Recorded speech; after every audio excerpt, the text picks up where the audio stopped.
He spent every winter in Florida, had done it for 11 years, rented the same condo in Fort Lauderdale from November through March, exactly 151 days. He was careful about it. He had heard about the 183-day rule, and he stayed well under it. He came back to Canada every April, filed his Canadian tax return, and never gave the cross-border situation another thought. In the spring of his 12th year, he received two letters, one from the CRA and one from the IRS. The CRA letter questioned whether he had been maintaining sufficient residential ties to Canada during his extended absences. The IRS letter informed him that based on a 3-year average calculation he had never heard of, he had been a U.S. resident for tax purposes for 2 of the past 3 years. He called me in a panic. He was 74 years old and had been doing the same thing for more than a decade, believing he was following the rules. He was following one rule. He had never been told about the others. I spent 28 years inside the Canada Revenue Agency. For the last decade of that time, I worked in the International Tax and Residency Division, reviewing cross-border files for Canadians with ties to the United States and other countries. The Snowbird situation is one of the most consistently misunderstood areas of Canadian tax law I have encountered. People believe the 183-day rule is simple and complete. It is neither. It is one piece of a much larger picture, and focusing only on it leaves most snowbirds exposed to traps they have never considered. So let me walk you through the 5 rules that catch Canadian snowbirds, how each one works, and what you need to do before you leave Canada this winter. Let's start with the rule everyone knows, because the misunderstanding about it is exactly what causes the problems. The U.S. 183-day substantial presence test. Under U.S. tax law, a foreign national can be treated as a U.S. resident for tax purposes if they spend enough time in the United States. The basic threshold is 183 days in a calendar year, but the IRS does not only count the current year. They use what is called the substantial presence test, which counts all days in the current year, plus 1/3 of days in the prior year, plus 1/6 of days in the year before that. If the total across all 3 years reaches 183, you are treated as a U.S. tax resident for the current year. Here is how that catches snowbirds who think they are safe. You spend 150 days in the U.S. this year. You spent 150 days last year. You spent 150 days the year before. Current year, 150 days. 1/3 of last year, 50 days. 1/6 of 2 years ago, 25 days. Total, 225 days. You have exceeded the threshold. The IRS treats you as a U.S. tax resident, even though you never spent more than 150 days in any single year.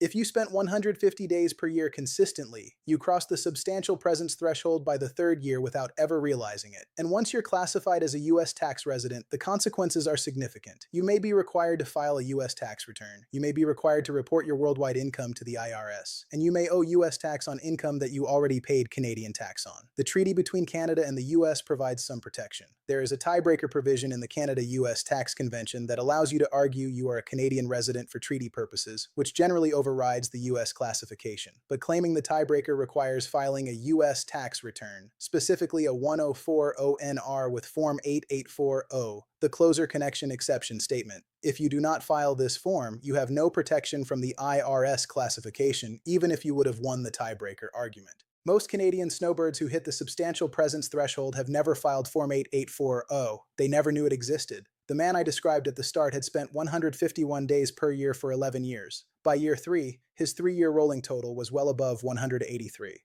By year 12, the IRS had enough historical data to identify the pattern and flag his file. He eventually filed the back forms and established the Canadian tiebreaker. It cost him over $6,000 in cross-border tax fees and 2 years of stress.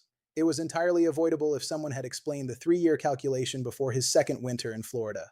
Second trap, and this one comes from the Canadian side, the CRA Residential Ties Assessment. When you leave Canada for extended periods, the CRA assesses whether you have maintained sufficient residential ties to remain a Canadian tax resident. This is not automatic. The CRA does not reclassify you as a non-resident simply because you spend winters abroad. But if your absences are long, consistent, and combined with other factors, the CRA can make a determination that you have become a deemed non-resident of Canada. What are they looking at? Whether you maintain a home in Canada, whether your spouse and dependents remain in Canada, whether you maintain Canadian bank accounts, investments, and health coverage, whether you have a Canadian driver's license and provincial health card, whether you maintain social and economic ties to Canada, club memberships, religious affiliations, professional associations. Most snowbirds maintain all of these. The family home is in Canada. The spouse may stay in Canada. The bank accounts, investments, and RRSPs are all Canadian. Provincial health coverage is maintained, though provinces have their own rules about extended absences. If you maintain all of these ties, your Canadian residency is generally not in question. But if you begin selling Canadian assets, closing Canadian accounts, spending more than half the year abroad, and acquiring permanent property in the US, the CRA may take a different view. The man I mentioned had all of his ties intact, which is why his CRA letter was questioning rather than conclusive. He was able to demonstrate his Canadian residency clearly, but the letter itself cost him months of documentation gathering and professional fees.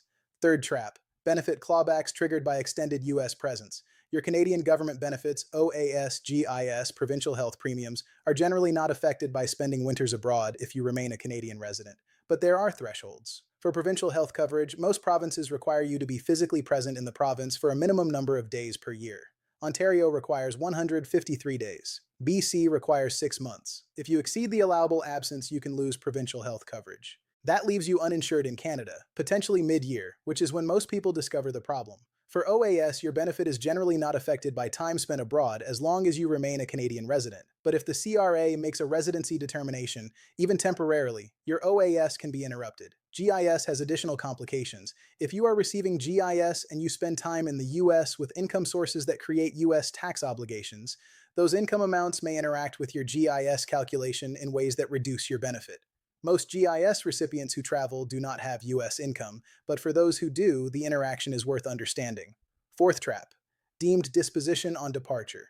This one is specific to the minority of snowbirds who move beyond visiting and establish actual US residency. If you become a non-resident of Canada, the CRA applies a deemed disposition.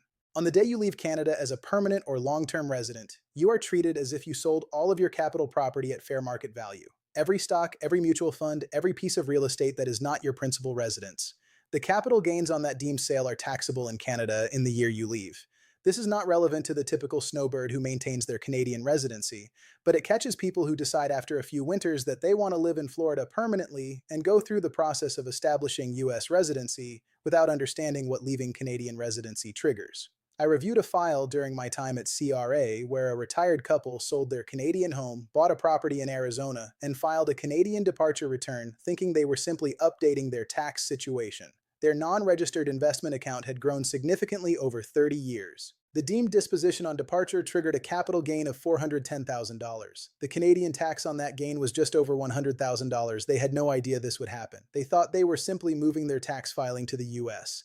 They were not. They were triggering a significant Canadian tax liability that had to be paid before they could fully settle their US affairs. Fifth trap: US estate tax exposure. This one applies to Canadians who own US property, a condo, a vacation home, land, even some US investments, and die owning it. The US imposes estate tax on assets located in the United States, including property owned by non-residents. The U.S. estate tax exemption for non-U.S. residents is currently only $60,000, significantly lower than the exemption for U.S. citizens and residents. If a Canadian snowbird owns a Florida condo worth $300,000 and dies owning it, the U.S. estate tax exposure on the value above $60,000 is real and significant. The Canada-U.S. tax treaty provides some relief, prorating the U.S. exemption based on the proportion of your worldwide estate that is located in the U.S., but claiming this treaty benefit requires filing a U.S. estate tax return, which most Canadian families do not know to do. A woman whose husband died owning their Florida condo came to me through a referral. The condo was worth approximately $280,000. Her husband's estate was primarily Canadian, about $1.2 million including the condo. Under the treaty proration, the U.S. exemption they could claim was substantially higher than the basic $60,000, but still left a U.S. estate tax owing. She had already transferred the condo to her own name by the time anyone mentioned the U.S. filing requirement, which created additional complications. The total cost, including professional fees for the late U.S. filing and the penalties for not filing on time, was just over $14,000. None of it was necessary if someone had advised them to hold the property through a properly structured vehicle before his death. So here's what I would suggest you do if you are a Canadian snowbird or planning to become one.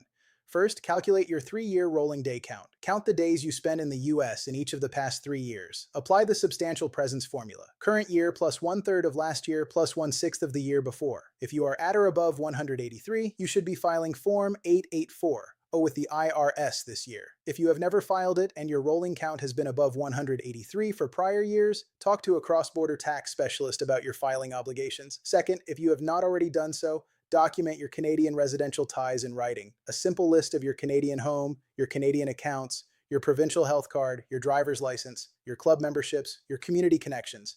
Keep it updated annually.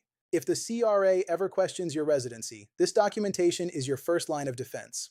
Third, check your province's minimum presence requirement for health coverage. If you are approaching the maximum allowable absence, make sure you understand the consequence and plan your travel accordingly. Fourth, if you own U.S. property, review how it is held. Joint ownership with a spouse has different estate implications than sole ownership. Some structures, including certain trust arrangements, can provide better outcomes from a U.S. estate perspective. A cross-border tax lawyer can advise on the right structure for your situation. And fifth, do not assume that following the 183-day rule is sufficient. It addresses one specific U.S. test. It does not address the 3-year rolling calculation, the Canadian ties assessment, the provincial health thresholds, the U.S. estate tax exposure, or the departure tax implications if you ever decide to make your U.S. presence permanent. The man from Fort Lauderdale eventually resolved his situation, though it took 2 years to fully resolve. He filed the back form 8840 returns, established his Canadian residency tiebreaker, and received confirmation from both the CRA and IRS that he was a Canadian resident for all relevant years. He now keeps his annual U.S. stay under 120 days and files Form 8840 every single year. He also switched from sole ownership of his Florida condo to a joint ownership structure with his wife, reducing the U.S. estate exposure. He is still in Fort Lauderdale every winter. He just knows the rules now. I should say clearly, I am a retired civil servant, not a licensed tax advisor or lawyer. Cross-border tax situations are genuinely complex, and the consequences of getting them wrong are significant. For your specific situation, consult a tax professional who works specifically in Canada-US cross-border matters. What I have given you here is the framework, the 5 traps, the rules behind each one, and the steps to take before the next flight south. There is one more thing worth mentioning, and it applies specifically to Canadian snowbirds who receive U.S. source income while they are abroad.